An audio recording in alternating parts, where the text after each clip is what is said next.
Look at this. Somebody come look at this. Look at this. Somebody come and look at this. Shalom and blessings, family. I hope everybody's doing well today. All praises, honor, and glory to the Most High, the Elohim of Israel, to our fathers, Abraham, Isaac, and Jacob. Right? What's up, brother Elisha? How's it going, man? Shalom, my brother, man. Blessings from the Most High. Shalom. Hey, brother Yashadet. If you care to join, brother, there's a the link is in your email. But yeah, man. I wanted to talk about the pride of Esau, and how it relates to, us saying, let us go. One thing we got to realize about these people is they're very prideful, and they can see all these things happening around the world. They see, volcanoes erupting, floods happening everywhere, water turning blood red, pestilence, diseases running rampant, war looming on the horizon, civil unrest, financial collapse, right? They see all these different things happening, but because of their pride, it's the reason why this place is going to be destroyed the way it's going to be destroyed. It's going to be completely, utterly crushed, because these people would rather be destroyed than to admit they wrong, right? They'd rather be destroyed. Yeah, go ahead, bro. No, this is not, it shouldn't surprise any of our people, whether it be in America or to the four corners of the earth. Esau has never convicted himself of anything. Anything he's ever done, he's never convicted himself at all. Now he might be willing to adjudicate some people inside the circuit courts and send a couple of handpicked people to jail, but he has never taken the responsibility on any level for what his people do majorly in the earth. If you look at the economy collapsing and inflation, you talk about corporate powers that can drive up prices and make prices lower, making poor people lose their jobs and starve. You look at the extinction of certain animals, the demand for them. If you look at when our Native American brothers, or just our brothers that were Native Americans, man, how the buffalo, if you look at some of them pictures online, how Esau never convicted himself of how he's bringing animals to extinction. If you think about what they're talking about, global warming, how Esau has convicted himself of the gas emissions and all the pollution that they've used through big oil companies and burning of fossil fuels to destroy and bring this earth to damn near ruin. Esau, he didn't even convict himself of the fact that we've been in slavery in this place and in the lowest economic conditions. He's never admitted, he was never taken responsibility whatsoever for none of the things, or convicting himself of none of the things he's ever done. He walks around scot-free. And then once he brings the world to his knees, then he wants to prosecute and adjudicate you for fishing when it's out of season, for collecting rainwater, for trying to make money and not allowing your money to be taxed. but he's never convicted himself of anything. So he brings the world to his knees. So why would he claim take responsibility for anything he's ever done? All he knows how to do is to prosecute you for not going by what he says, but he never convicts himself of anything. He's the reason responsible for almost all the problems on earth. Amen. Yeah, that's what they do. You know, they take all the animals that the Most High created in order to keep the earth clean. They take the shellfish out of the ocean and eat them and call it delicacies, and then turn around and wonder why we don't got no clean water. You know, they eat the vermin and the animals created to clean the earth. They eat the pig, and then they go and bury their garbage in the landfill, in land that could be used. You see what I'm saying? They Yeah, create things that cause destruction on the earth. That you can't, that things that won't even desecrate or how can I say degrade. You know, things that won't yeah. degrade, but you leave it in the ocean, and then the animals eat those, and they die. Everything's suffering on the earth because of these people, and they don't want to acknowledge that. You know, they That's don't want to acknowledge it. They want to act like, you know, once they've done and destroyed things, then they want to go and put laws in place and act like somebody else is doing this to the world. it's another thing about it is that no matter how many times we talk about these things and how many times we got irreparable differences. People are leaving marriages and they believe in relationships for less things. But the one thing our people never demand after all we've been through is to say, let us go.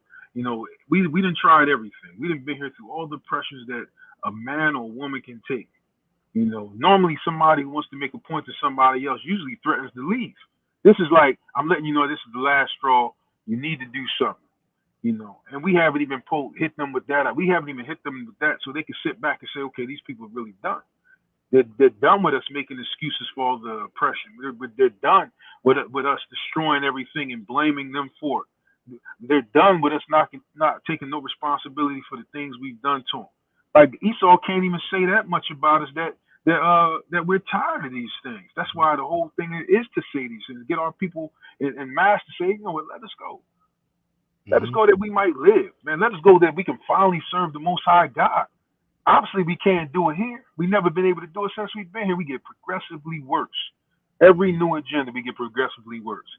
The LGBTQZPCEAIFG, who knows how many letters is left into that thing? Everything is going in that direction where our people have no connection to our culture. They have no connection to who we are at all, and we don't have no freedom, man, to truly be able to live and raise our children without affliction, without some type of some judiciary body inflicting something upon us. So Esau has never taken responsibility for anything. He does all the damage in the earth, and he blames somebody else. That's Mm-hmm. what he does. Yeah. And it's crazy because our people want us to go to unrepentant people and talk to them about salvation. I mean, even if it was which we don't believe that it is for them, but even if it was for them, they still destined for destruction. If it was, because they're unrepentant. You want us to go to a people who don't care about what the words say. They only care about upholding their standard. They only care about upholding what they deem is right. And just based off of the fact that they stole this land and brought another people in this land to build it. He who established a city by blood. You understand what I'm saying? Yeah. Establish a city by iniquity. And these are the type of people that we trying to save. But we won't reach out to each other and try to save each other. That's why we got to be saying, let us go. It's not about any single individual. It's about us all. It's not about any camps. It's not about non-camps. It's not about Christians. It's not about those who say they're just African American. It's about us all. Let us go. You know, give us what you denied our forefathers. Leave us be. Let us go. Let us Give us go what you serve our owe us. God. Exactly.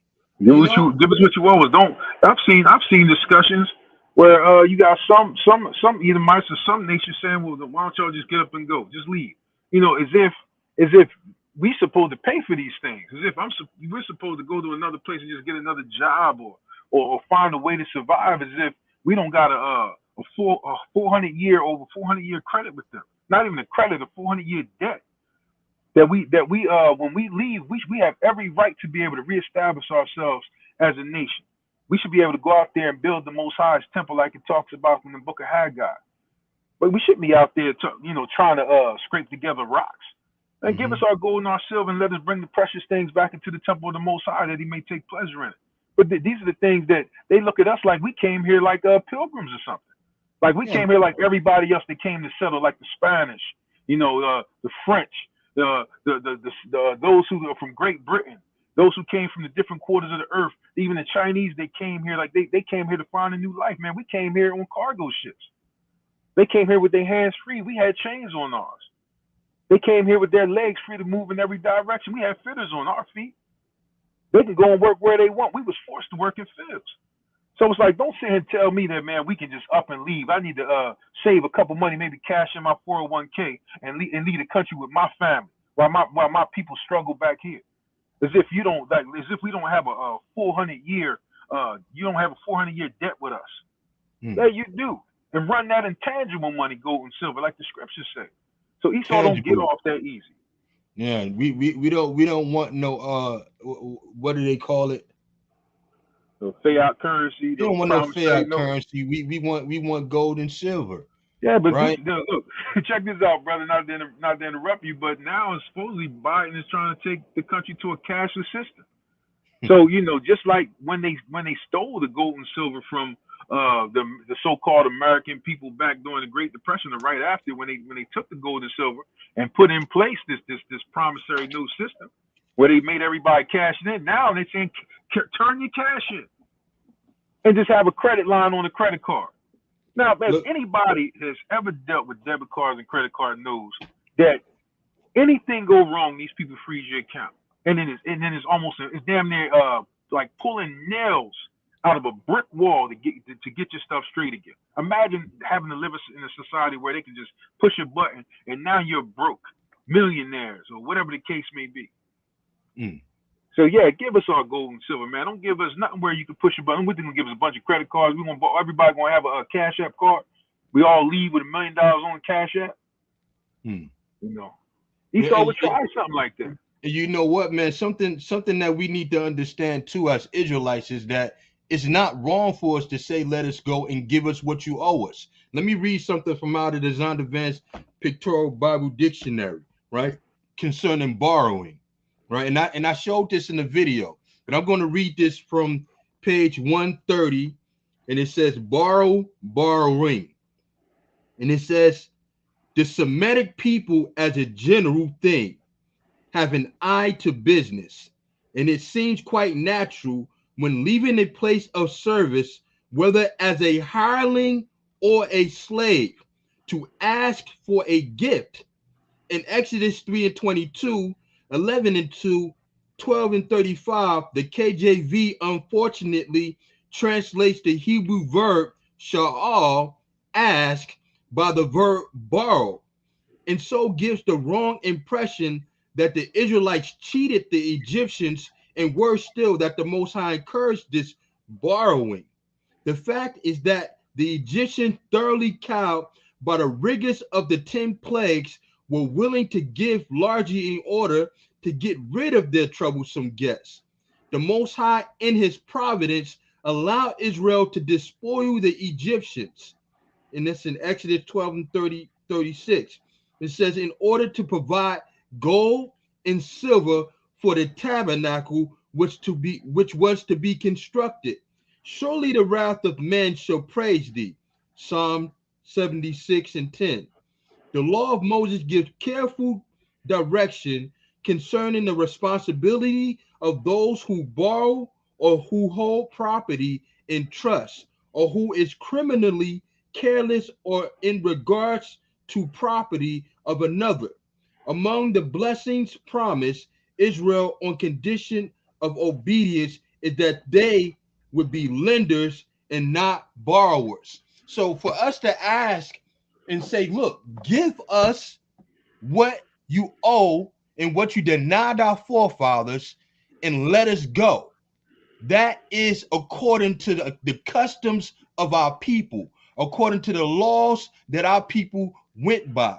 All right. But this place robs the hireling and spoils us. All right. Now I wanted to go into the mind of Esau because this is a quick hitter, so we don't got that much time. But before I do that, I want to let the brother Yashadek have a chance to speak on this and what he thinks. I just want to say shalom to the family. Y'all nah, brothers. Y'all go ahead, No, man. brother. I'm just y'all get on in deep, man. So carry on. I'm here listening. Nah, bro. What's your feelings, though, brother? Like, nah, what you got to say? I mean, what's your feelings either way? Okay, check this out.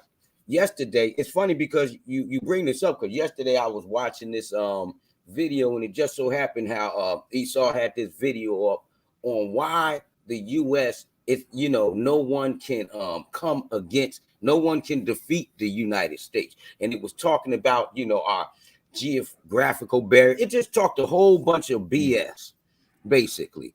And I said to myself, I said, I can't believe the pride of Esau.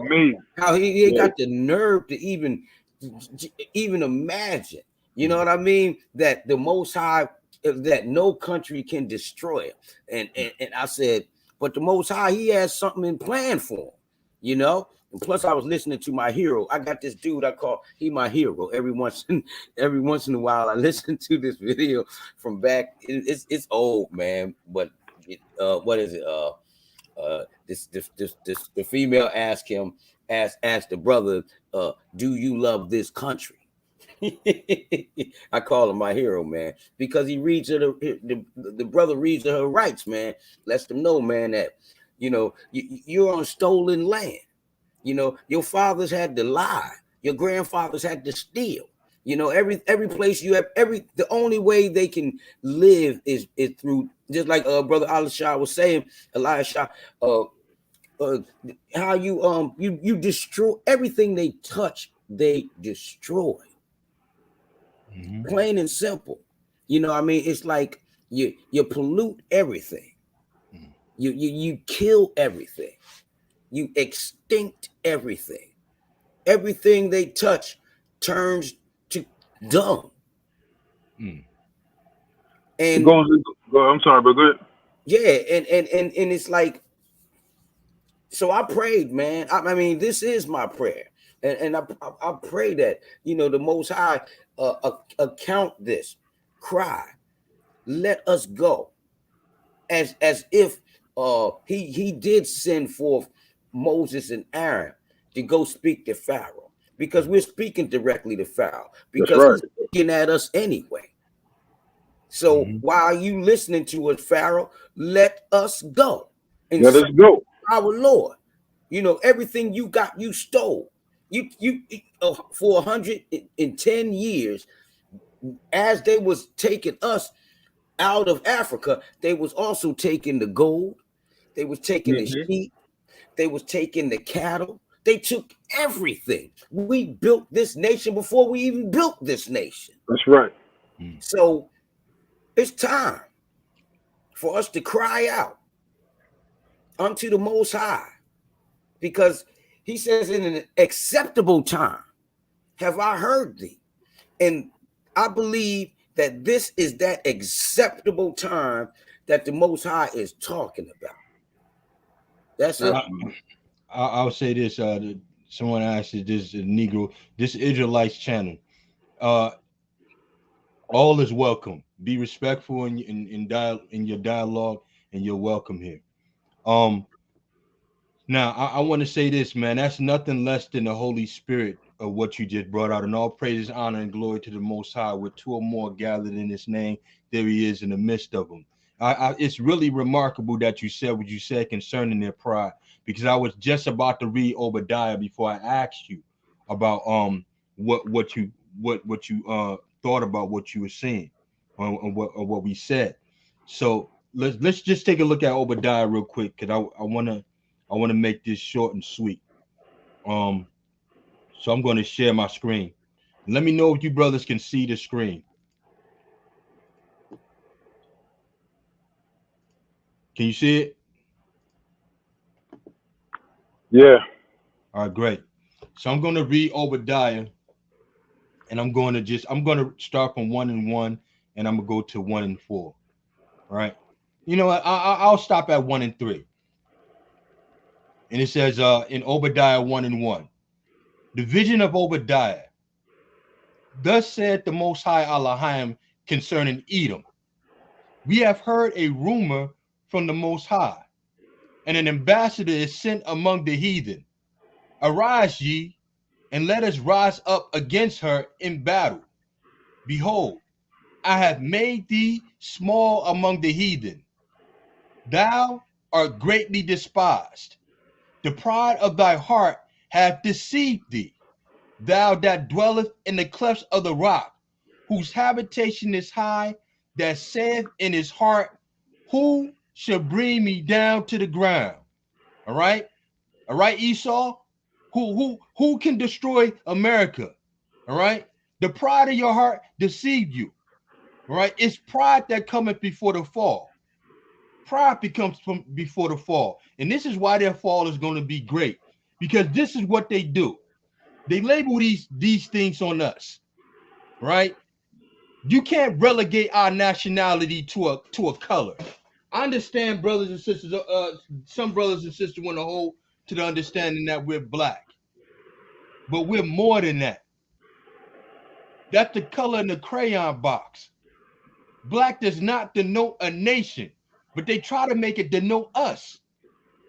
Look at this. It says, of the color of night, destitute of light, dark, darkened by clouds, as in heaven, black with clouds, sullen, having a cloudy look or countenance, atrocious, wicked, horrible, as a black deed or crime, dismal, mournful, calamitous, black and blue, the dark color of bruise in the flesh, which is accompanied with a mixture of blue, black as a noun, that which is destitute of light or whiteness, the darkest color, or rather a destitution of all color, as the cloth has good black.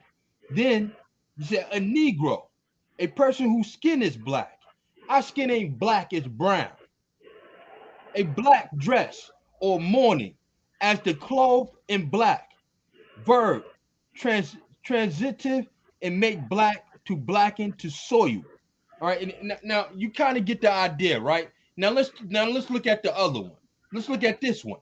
White, being the color of pure snow, snowy, not dark, as white paper, a white skin. Pale, destitute of color, in the cheeks or in the tinge of blood color, as white with fear, having the color of purity, pure, clean, free from spot, as white robe, innocence. Gray, as in white hair, a venerable man, white with age, pure, unblemished, no whiter page than Addison, remains, in a scriptural sense, purified from sin, sanctified. Now, this is the reason why they got so much pride, because everything they said about us was incorrect. When they called us black, they just trying to call us evil, just trying to call us sinful. But for them to denounce that what they called us was wrong, they would have to come to terms that what they said about themselves was also incorrect. We was the thugs. We was ugly. We was the weeds of society. We was the devil's children. We was black. See, but for them to admit that, they have to admit that what they said about themselves was incorrect. because everything they said about us was always in contrary to them. Your brother, you right. You right Right. about everything you said about that. Everything. Then you say this one thing, brother. If you remember the verse, I think it's Zechariah 11:5, talking about whose possessors say, "Slay my people, hold themselves not guilty." But I'm going to go to Isaiah real quick, so we'll know it's talking exactly about Esau, about what we're about to read. You know, Isaiah 47:1, it says, "Come down and sit in the dust, O virgin daughter of Babylon." Now we know the daughter of Babylon is Esau. Just to make sure that's known. Sit on the ground. There is no throne, O daughter of the Chaldeans, but thou shalt no more be called tender and delicate. I'm going to move down to verse 5. It says, "Sit thou silent and get thee into darkness, O daughter of the Chaldeans, for thou shalt no more be called the lady of kingdoms. I was wroth with my people. I have polluted my inheritance and given them into thine hand. Thou didst show them no mercy. Upon the ancient hast thou very heavily laid thy yoke. And thou saidst, I shall be a lady forever." Going to the brother's point. They said, "I shall be a lady forever, so that thou didst not lay these things to thy heart. Neither didst thou remember the latter end of it. Therefore, hear now this, thou that art given to pleasures and dwelleth carelessly, that saith in thine heart, I am, and none beside me. I shall not sit as a widow, neither shall I know the loss of children. But these two things shall come upon thee in a moment and one day, the loss of children and widowhood. They shall come upon thee in their perfection. For the multitude of thy sorceries, and for the great abundance of thy enchantments, for thou hast trusted in thy wickedness. Thou hast said, None seeth me. Thy wisdom and thy knowledge, it hath perverted thee. And thou hast said in thine heart, I am, and none beside me. Therefore shall evil come upon thee. Thou shalt not know from whence it riseth, and mischief shall fall upon thee, and thou shalt not be able to put it off. And desolation shall come upon thee suddenly, which thou shalt not know. The Most High is going to bring all these things. I go on and on and on. The Most High is going to bring these things against them. And then they're going to see their wickedness. The Most High is going to convict them. They don't have to convict themselves because they're not going to do it. The Most High is going to bring their ruin. So all the things that they trusted in, saying that they sit as a maiden, there's none beside them. They think nobody see the inward parts of what they've been doing and what they've done to the Most High's people. Because the Most High was wroth with us. That's why these things happen to us. It had nothing to do with them being strong and nothing. The heathen have behaved themselves strangely and thought it was his hand that was high. But the Most High is about to bring them down to the ground. They didn't want to retain certain things in their knowledge either. Because how many times have the Most High destroyed kingdoms for touching the apple of his eye? How many times did the Most High lay waste the people for putting their hands on what belongs to him? But he said, thou didst not lay these things to heart. Neither did thou remember the latter end of it. What did you think was going to happen? The same thing that happened to other kingdoms when they touched his people. We don't belong to you, but you know what? The Most High said you showed no mercy. And you laid the yoke upon the ancient, the original man. That's what we are. We are direct descendants of the original man. You know something else, brother? Right now, they're facing these things right now because as long as we was running around trying to make it work with them, long as we was trying to make our marriage work with these abominations, long as we wasn't willing to separate from Esau, they was protected. But now we saying, let us go. Now their time has come. They can't hide it no more. And the more that permeates throughout our people, man, the faster their kingdom comes to an end. Now it's that one day is coming upon them, man, and they're not going to see where it coming. Because they think that we're always going to be wanting to stay. They think our people are never going to want to go nowhere. Why would they ever want to leave? Why would they ever want to leave the oppression we giving to them? Why would they ever leave the ghettos? Why would they ever want to leave feeding off each other, selling drugs to each other? Why would they want to leave the mass incarceration? Why would they want to leave us? But yeah, we calling that out now. The Most High has put it in our heart and our spirit to say, let us go just like our people did as Mitzrayim. And the result is going to be even greater because we won't even remember Egypt after this. Amen. So with that being said, I gotta get ready to cut out. I want to say to the brothers and sisters, walk in faith, walk in grace, and walk in obedience, Israel. And to the powers that be, let us go. Let us go. Let us go. Proud.